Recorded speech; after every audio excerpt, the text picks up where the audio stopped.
sjussede os frem til, at vi sidder og savlede over Atlas og landkort i det var et realistisk bud. Der var 40.000 og 75 km rundt om ækvator, og så med lidt vand. Men så blev det omkring 30.000 km, var det vi sjussede os frem til.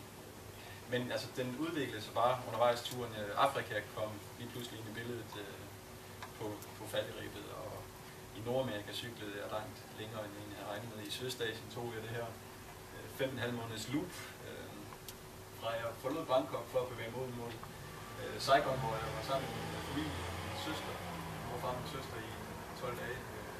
Der fortsætter så op gennem Vietnam i den forkerte retning, og så tilbage til indkanten af Bangkok. Der gik altså 5,5 måneder med det, som ligesom ikke rigtig battede noget i det her det øvrige regnskab. Så det var noget, jeg sådan efterfølgende i Amerika skulle komme til at tænke lidt over, hvor fanden gjorde jeg det? Hvad var det, der fik mig til at sætte mig op på sådan 5.000 km lang omvej? Det var fuldstændig fjollet. Der ville jeg bare gerne hjem efter at være afsted i 2-3 år. Ja, 3 år. Men ja, den udviklede sig bare.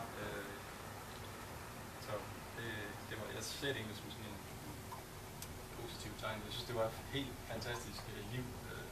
Jeg havde jo taget afsked med Danmark, og jeg havde ikke noget, der ventede mig hjemme i Danmark.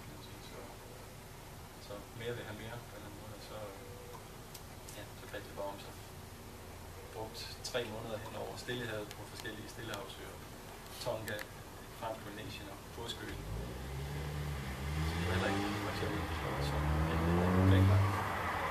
Så det var virkelig så bare det ene skridt, tog det næste, så det blev så gået 4 år. Og så mente mor Annette, hun mente også, at nu var det sgu på tide, at jeg kom tilbage til Danmark. Og det skal vi faktisk lige, eller det vil jeg lige vise jer en lille filmbid fra jer, som jeg... Der er lige et spørgsmål. Ja, sorry. Hvad det koster? 140.000 kroner brugte jeg på de her 4 år. Alt i alt. Det er omkring... Ja, det er ret begrænset, hvis man deler det op på de her 46 minutter. Men du nævner på et tidspunkt hospitality clubs.